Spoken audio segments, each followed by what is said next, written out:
찬송가 105장 다 같이 일어서서 찬양 올리면서 예배에 참여하겠습니다.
오늘 예배 중에 우리에게 주시는 하나님의 말씀은 누가복음 2장 34절 35절의 말씀입니다.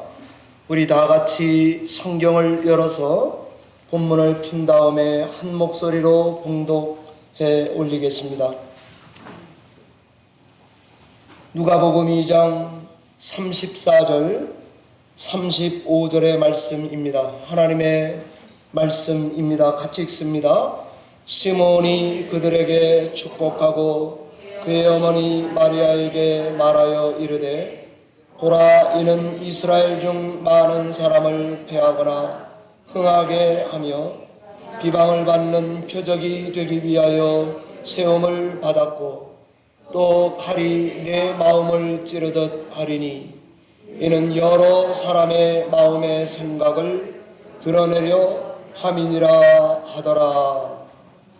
아멘. 잠시 함께 기도하겠습니다. 하나님 아버지, 기다림의 계절에 성도들과 함께 예배하며 하나님의 선하신 손이 우리 가운데 함께 하셔서 우리의 가는 길을 인도해 주시기를 간구합니다. 생명의 말씀이 이 시간 우리의 마음밭에 떨어질 때에 풍성한 결실을 맺게 하시고 겸허한 심령이 되어서 그리스도의 오심을 가장 크게 기뻐할 수 있는 교회와 성도가 되게 하여 주시옵소서. 주께 의지하옵고 예수님 이름으로 기도하옵나이다.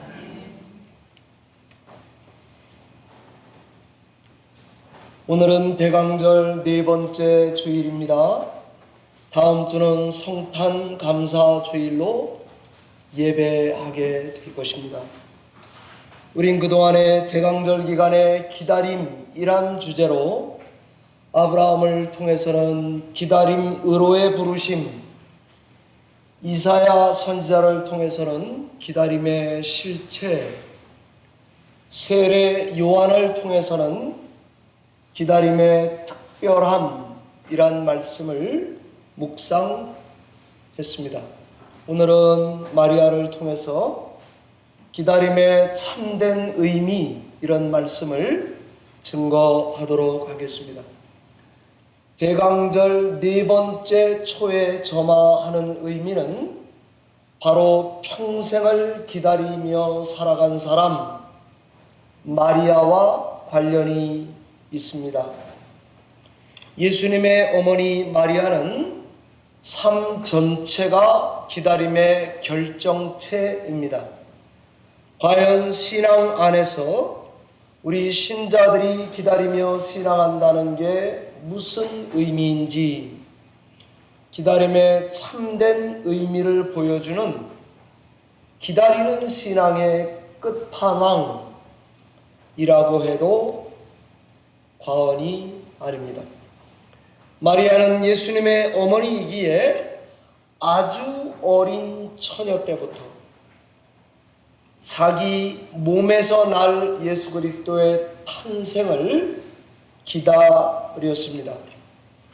예수님이 나시고 키가 자라고 지혜가 자라 세상에 사는 동안에는 본능적으로 예수님을 늘 기다렸을 것입니다.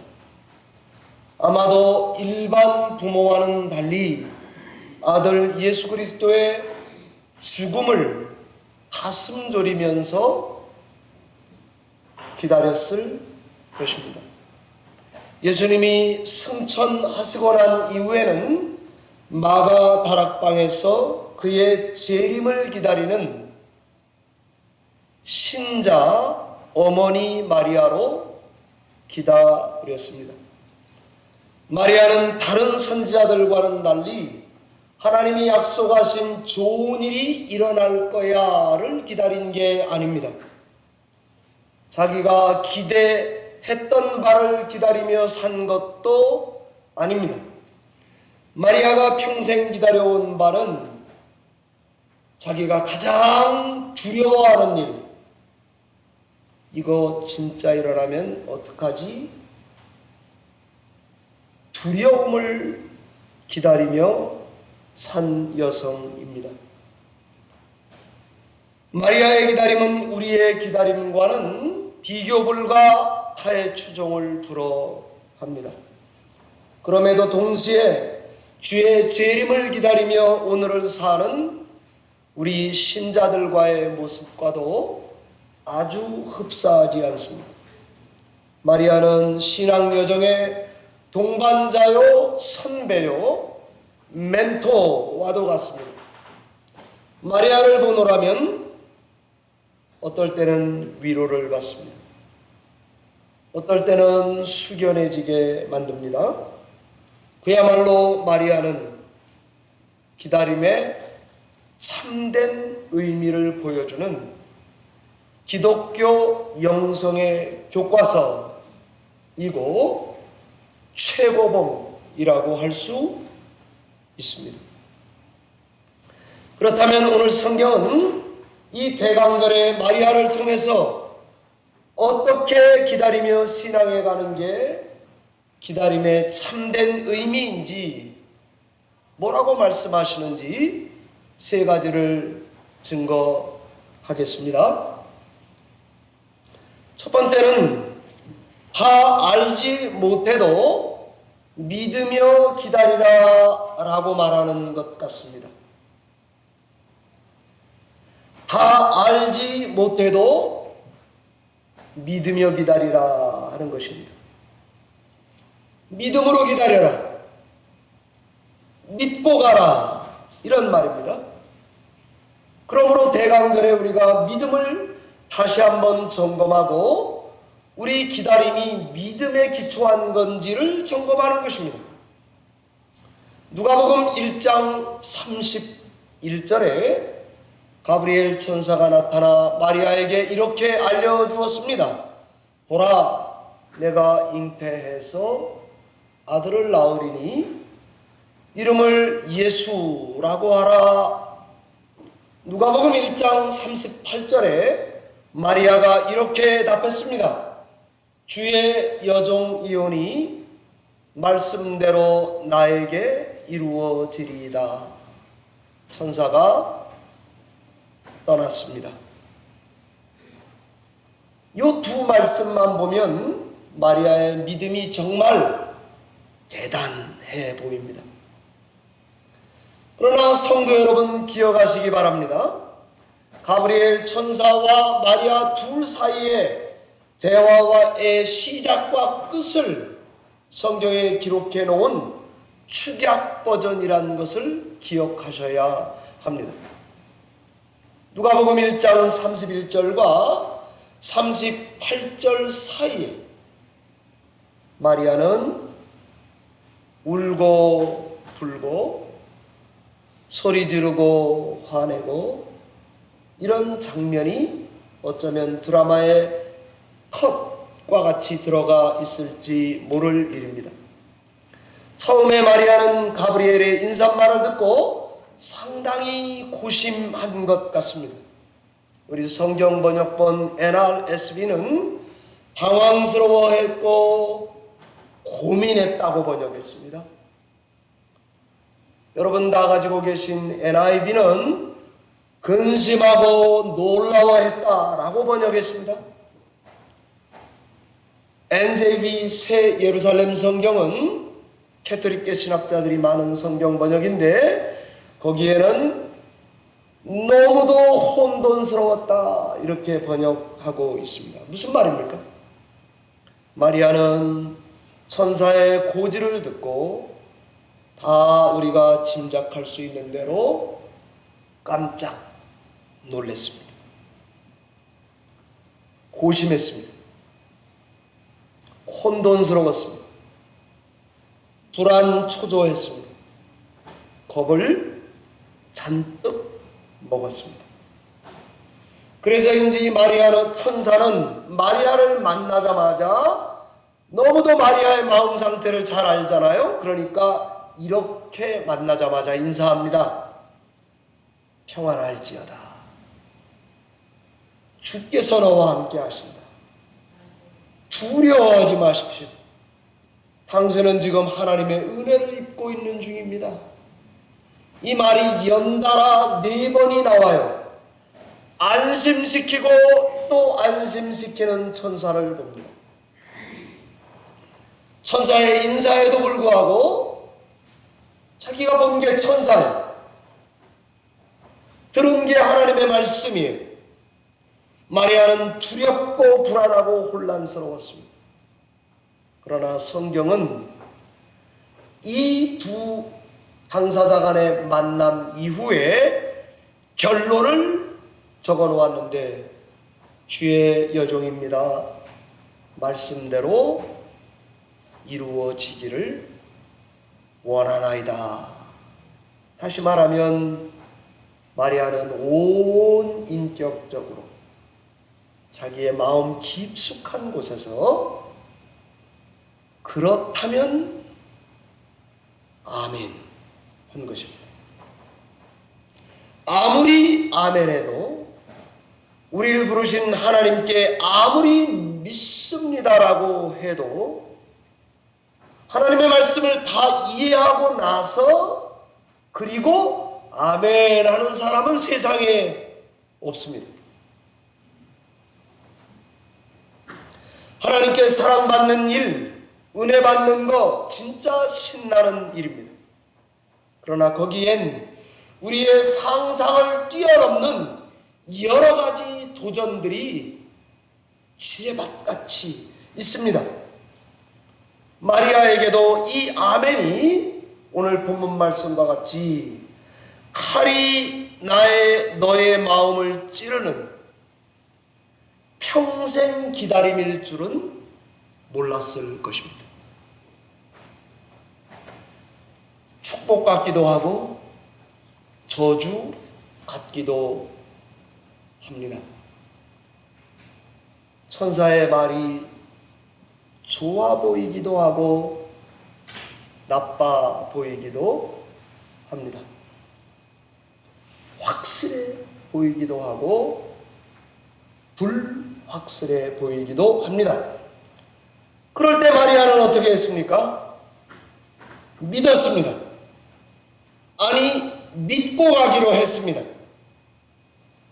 그럴 때 마리아는 아멘 했습니다. 그리고 아멘의 내용이 어떤 도전들의 패키지인지 전혀 알 길이 없지만 믿고 기다리며 살아보기로 한 것입니다. 신앙의 길이 바로 이런 것입니다. 다 알지 못해도 믿고 가는 것입니다. 믿고 기다리는 것입니다. 마리아의 기다림에서 배우는 첫 번째가 바로 다 알지 못해도 믿으며 가라 기다리라는 말입니다. 저는 우리 열린문교회 성도님들이 2022년에도 대강절 넷째 주 이 마리아를 통해서 이런 교훈을 삼고 신앙에 가시기를 주의 이름으로 축원합니다. 두 번째입니다. 기다리되 열심히 기다리라 이렇게 말하는 것 같습니다. 뭐라고요? 기다리되 열심히 기다리라 입니다. 이 말이 뭘까? 기다릴 때 능동적으로 적극적으로 열정적으로 기다리라 이 말입니다. 이 말을 달리 표현하자면 하나님의 약속의 성취를 기다릴 때 손 놓고 정신줄 놓고 기다려서는 안 된다는 말입니다. 소극적으로 뒷짐지고 기다리지 말라는 것입니다. 열심히 열정적으로 기다리라는 것입니다. 마리아를 보면 어떻게 기다립니까? 가브리엘 천사가 떠났어요. 누가복음 1장 39절에 보니까요, 천사가 떠나자마자 빨리 산골로 가서라고 기록되어 있습니다. 천사가 휙 없어졌어요. 일어났어요. 바로 산골로 뛰어갔다고 되어 있습니다. 당시 나이가 15, 16세쯤 됐을 마리아. 요즘 10대라면 천사가 떠나자마자 카톡 오는 DM 메시지를 친구에게 보내듯이 보냈단 말입니다. 20년 전이라면 전화줄을 잡고 돌렸단 말입니다. 50년 전이라면 편지를 썼다 이 말입니다. 300년 전이라면 파바를 보냈다 이 말입니다.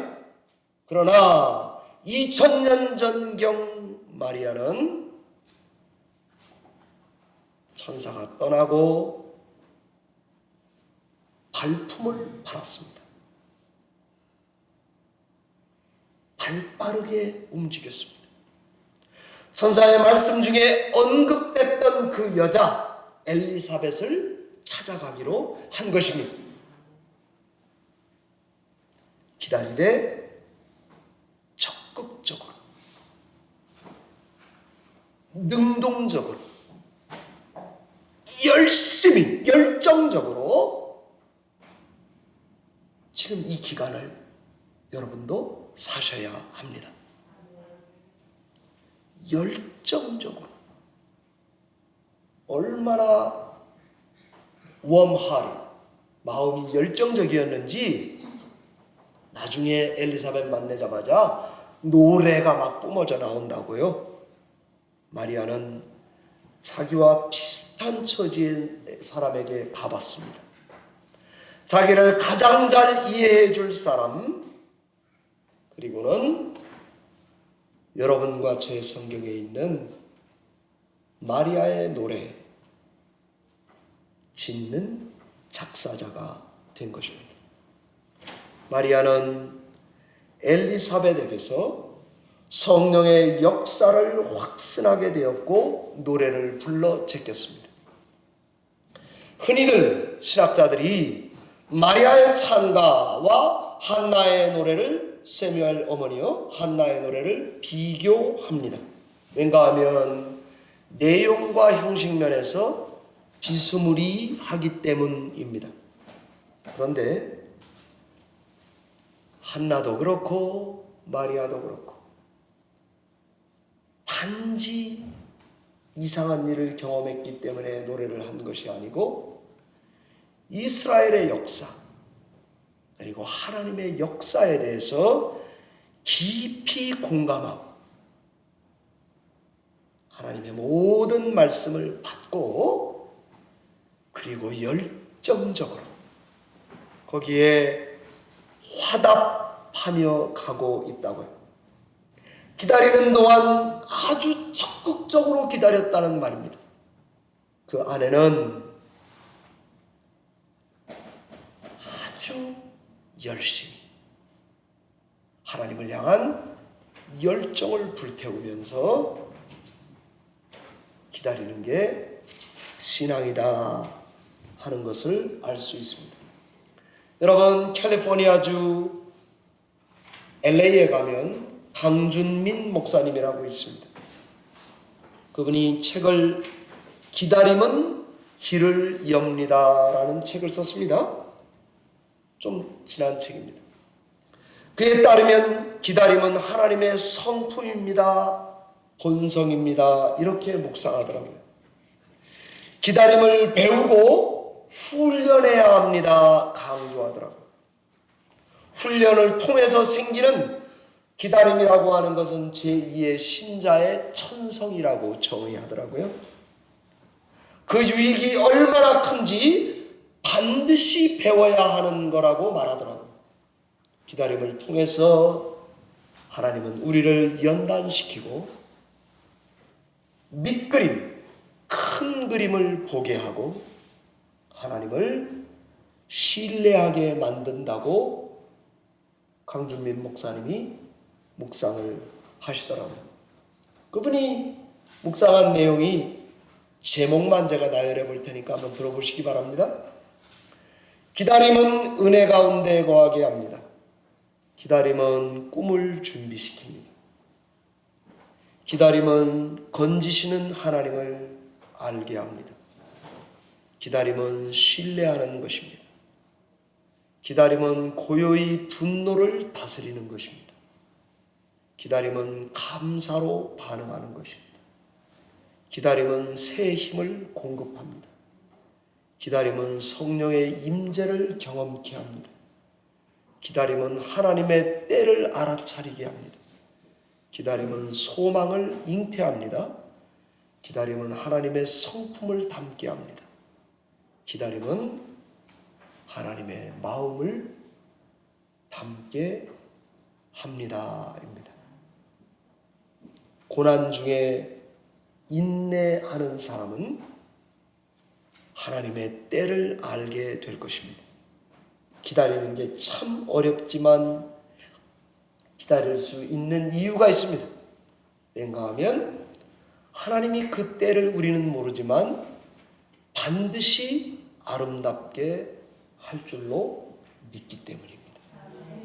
이 믿음을 따라서 사랑하는 우리 뉴저지 열린문교회 성도님들도 열심히 기다리는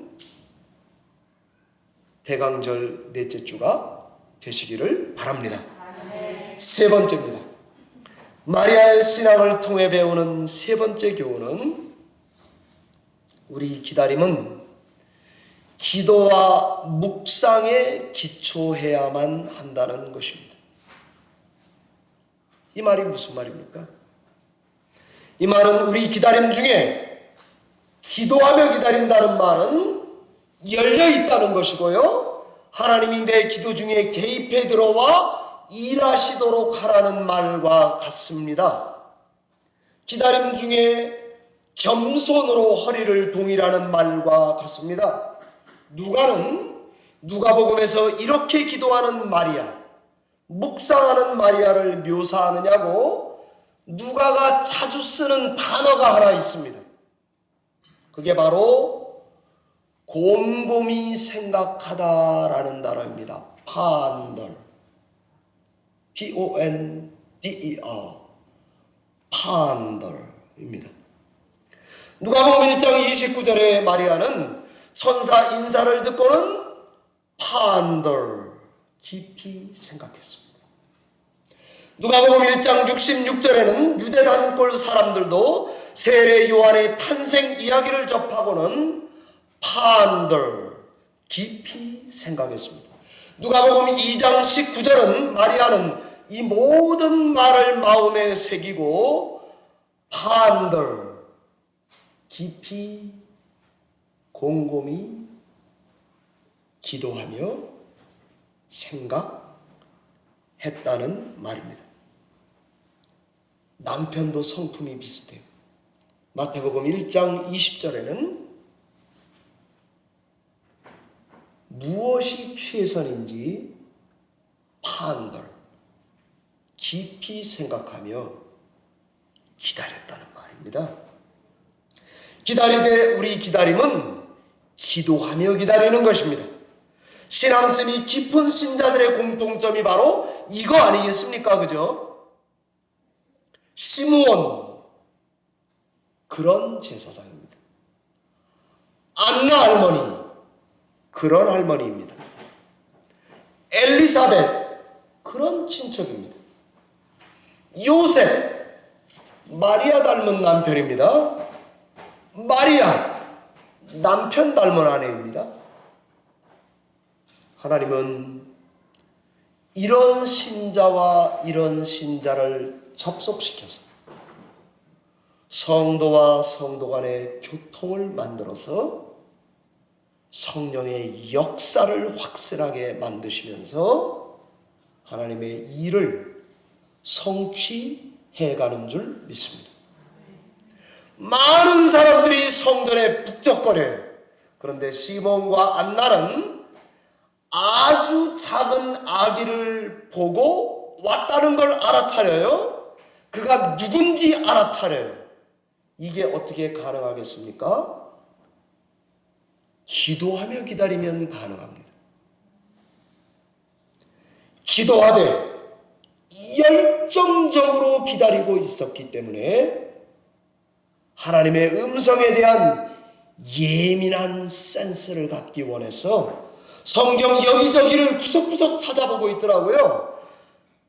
누가가 인용하는 이 탄생에 대한 것은 시편을 인용하고요, 이사야를 인용하고요, 여러분이 열어보시면 알지만 출애굽기를 인용하고요, 레위기 성경을 인용하고요, 성경 이구석 저구석 이구석 저구석 성경을 관통한 다음에 이 기다림은 하나님의 역사다라고 나테스 알아차렸습니다. 나는 우리 교회 성도님들도 기다릴 때에 기도하며 말씀을 묵상하며 그 다음에 하나님이 접속해 주시는 사람, 인간을 만나서 성령의 역사에 접촉되는 여러분 되시기를 바랍니다. 오은영 박사가 이런 이야기를 하더라고요. 남에게 민감한 사람들이 있대요. 선천적으로. 배려의 아이콘인 사람들이 있지 않습니까? 우리 교회도 그런 어른들이 많아요. 이런 사람들은 아기가 아직 지금 안 아파요. 그런데 만나면 얘 아플 것 같은데 그런다는 거예요. 그러면 나중에 보면 진짜 아프대. 이거는 영빨이 센 것도 아니고 뭐가 아니고 본능적으로 다른 사람에 대한 배려가 본능적으로 있어서 어떤 일이 일어날 것 같은데 그러면 조금 지나고 나면 일어난대요. 저는 이 설명을 들을 때 조금 놀랐어요. 이거를 오은영 박사가 이야기하더라고요. 사람의 캐릭터에는 우리 시야 너머에 있는 것까지 감지해내는 그 센스가 있다는 거예요. 뭐 이런 거 아니겠습니까? 시몬과 안나가 아기가 들어와요. 금방 알아차렸을 뿐 아니라 누구이고 무슨 사역을 위해 불렀는지를 알아차렸다는 것 아닙니까? 기도 중에 기다리는 기다림은 여러분 한번 생각해 보세요. 내 인생에서 가장 힘겹고 어려운 순간에도 이 원리가 그대로 적용됩니다. 마리아에게 생각해 볼까요? 죽음같이 고통스러워요. 아들이 눈앞에서 십자가에서 죽어가요. 어떻게 견뎠을까? 저는 기도하며 기다리는 영성 훈련이 It makes it possible. 가능하게 만들었다고 보입니다. 우리는 평소 때 기다리는 중에 기도하고 기도하며 기다리는 성도로 산다면 사실은 순교도 가능합니다. 그건 내가 훈련돼서가 아닙니다. 성령께서 주도적으로 이끌어 가시기 때문에 가능합니다. 하나님 주도 행진, 하주행입니다. 하나님 주도 행진에 기다리며 기도하는 사람을 하나님은 가능하게 해가시는 줄을 믿고, 저는 우리 성도님들도 이런 기다림 속에 기도하시기를 바랍니다. 기도 중에 기다리는 자에게 하나님이 임재합니다. 그에게 필요에 따라 가까이 오십니다. 말없이 와 계십니다. 말없이 덮어줍니다. 때로는 우리 지난 토요 새벽 때 나눴듯이 향기가 납니다. 저도 체험을 했어요. 바람이 불어오는데 이쪽 바람은 향기가 안 나는데 이쪽 바람은 향기가 나요. 희한하죠? 그쪽으로 가보게 된다고요? 뭐지? 아무것도 아니에요. 그런데 그렇게도 하나님은 얼마든지 일하실 수 있는 것입니다. 아들이 십자가에서 죽는 걸 보는 건 칼이 마음을 찌르는 것 같던 최고 절정이었을 것입니다. 고통의 히말라야 최정상. 그러나 성전에서 아이를 잃어버렸을 때에도 칼의 말씀이 기억났을 것입니다. 저녁에 안 들어오는 예수님을 찾으러 갔다가 가족을 재정의하면서 거부당한 느낌도 칼의 말씀을 기억나게 했을 것입니다. 마리아는 일생 기나긴 이별 여행을 산 것과 같습니다. 아무리 믿음 좋은 신자라도 저는 지금 말하는 것이 기도 중에 기다림은 완벽하고 완전해야 한다고 말하는 게 아닙니다. 제 경우를 보면 기다리며 기도했는데도 틀리던데요. 실수하던데요. 제가 알고 있던 게 부분적이던데요. 내가 하나님 앞에 편견 덩어리던데요. 심지어 목사인데도 틀릴 수도 있던데요. 우린 얼마든지 잘못된 방식으로 왔다리 갔다리 할 수 있지만 어쩌면 내비게이션의 첫 번째 설정해 놓는 주소와 같이 디투어 돌아가면 재설정 돼서 하나님은 우리에게 거기에 가 있게 인도해 가시는 것을 고백할 수 있습니다. 말씀을 맺겠습니다. 동양의 성자로 불리는 썬다싱, 여러분 다 아는 이야기를 해보겠습니다. 그는 친구와 함께 추운 겨울에 히말라야 산맥을 넘어가게 되었습니다. 잔뜩 움츠리고 가던 그들은 눈길에 쓰러진 한 나그네를 보았습니다. 아직 숨을 쉬고 있는 살아있는 사람이었습니다. 썬다싱은 이 사람을 함께 데리고 가자고 제안했습니다. 그러나 함께 가던 친구는 우리도 추워서 죽을 판인데 같이 갔다가는 우리 다 죽을 수 있다고 해서 거절했습니다. 거절한 친구는 썬다생을 먼저 떠났습니다. 썬다생은 그 나그네를 들쳐업고 눈길을 한 발 한 발 걸어갔습니다.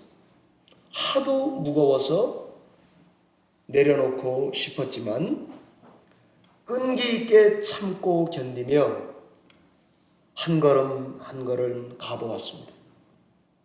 그러나 얼마를 가보니 앞서 떠난 친구는 눈밭에 쓰러져서 죽어 있었고 산 사람을 업고 눈보라를 헤치며 걸어갔던 썬다싱은 두 사람의 체온 때문에 살아남았다는 것 아닙니까? 사랑하는 성도 여러분, 저는 시편을 읽을 때마다 나는 가난하고 궁핍하오니 이 말을 잘 이해 못했습니다. 나는 좀 돈이 그래도 있고 또 어떨 때는 가난하고 궁핍하오니라는 기도가 싫었습니다. 왜 내 주머니에 맨날 돈이 없나? 그리고 어떻게 이렇게 성경은 맨날 예수 믿는 사람들은 가난하고 궁핍한 거를 이렇게 잘 아시나? 인간 90%가 가난하게 산다는 것을 성경이 알아서 그런가? 왜 난 맨날 이 성경이 그렇게 은혜가 되고 밑줄을 그어야 되나? 화딱지가 않았습니다.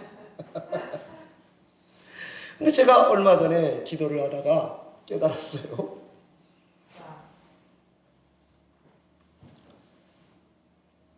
내가 가난하고 궁핍한 영적 상태로 있는 것은 복이구나 하는 것이었습니다.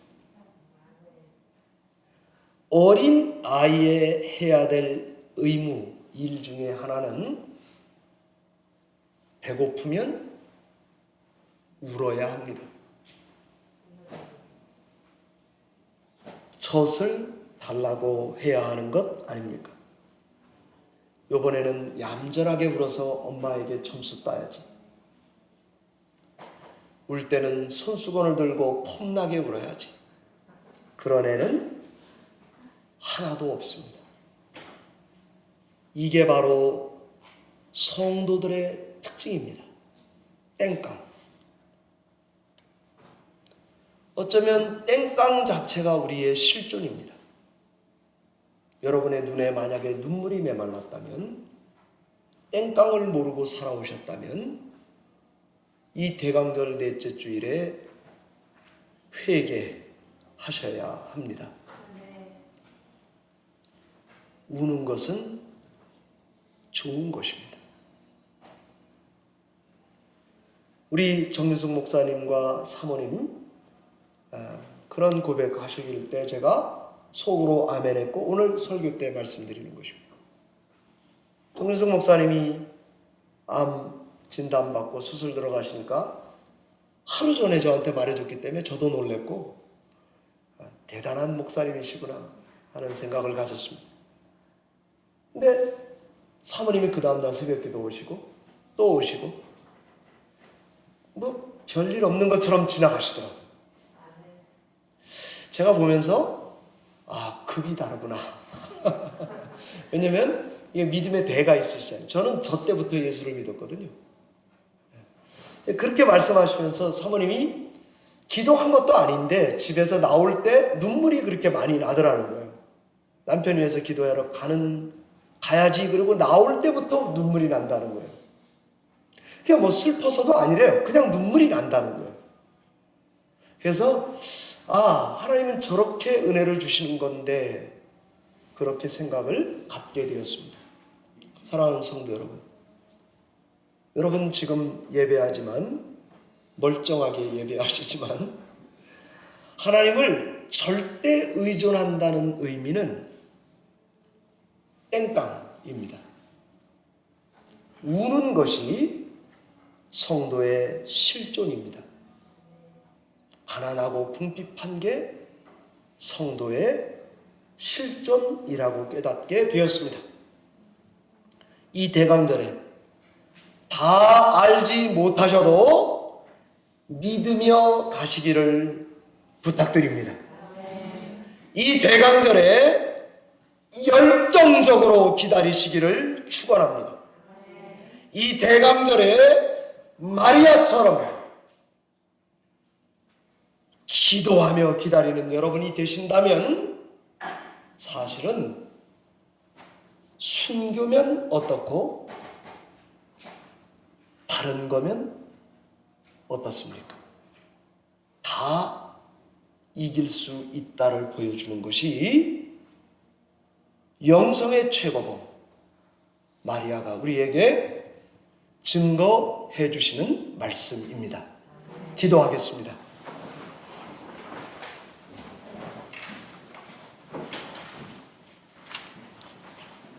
하나님 아버지, 인생의 많은 무거운 짐을 지고 누구는 외로움으로, 누구는 힘들어서, 누구는 인생이 허무해서, 누구는 육신이 자꾸 고장이 나서 연약해서, 기억력이 사라져가서 여러 가지 이유로 우리는 다 가난하고 궁핍합니다. 우리에게 은혜를 주시옵소서. 기다릴 때에 성령의 조명으로 확신 가운데 인도받기 원합니다. 그리스도께서 내 안에 내 오른쪽 어깨에 찾아오시고 나를 덮어주시고 내 마음을 헤아려 주시고 나와 함께 계시다고 하는 것을 절감하는 대강절 기간이 되도록 은혜 주실 줄 믿습니다. 그리스도께서 이 교회와 우리 성도들 가운데 탄생하시는 성탄절이 될 때에 우리 가운데 성령으로 인하여 기쁨이 충만한 노래와 예배와 기도와 헌신이 있도록 은혜를 베풀어 주시옵소서. 예수님 이름으로 기도하옵나이다. 아멘.